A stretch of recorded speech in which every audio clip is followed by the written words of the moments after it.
The whole drug issue, I think, is a very good question to ask. And I think, in my opinion, it had a very simple solution, very straightforward solution, which is not mine. It was a group proposed this, they called it P4M, Poppies for Medicine. Have you heard about this? Yeah, this was absolutely the way to go. We, our side, should have paid Afghans to grow poppy. We should have bought their poppy from them. We should have set up laboratories in every Afghan village where they were harvesting poppy and allow them to process that, not into heroin, but into morphine.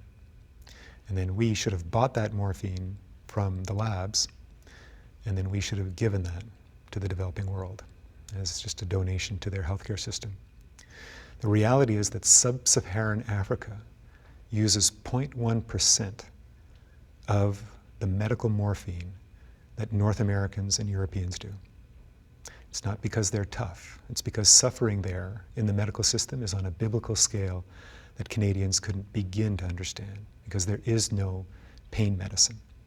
Sub-Saharan Africa could absorb all of the morphine Afghanistan could have produced. We would have been popular with the healthcare system there.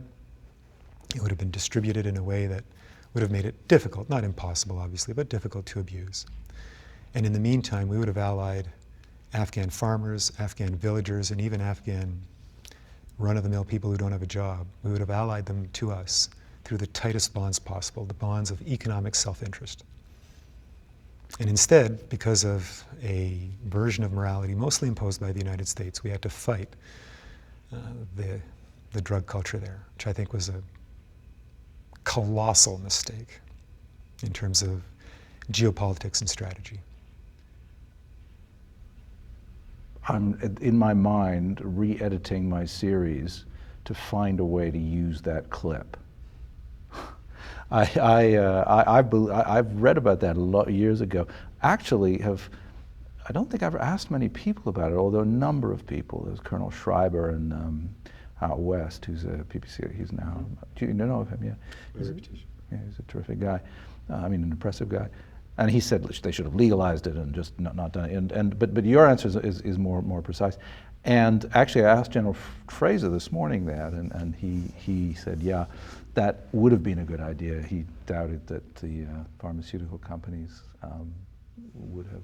They wouldn't have lost anything. They're not selling morphine. You can't patent morphine anymore. It's just it costs pennies per milliliter to make. The companies make it because we need it, but they're not making any money selling it to Africa. Pharmaceutical companies wouldn't have cared.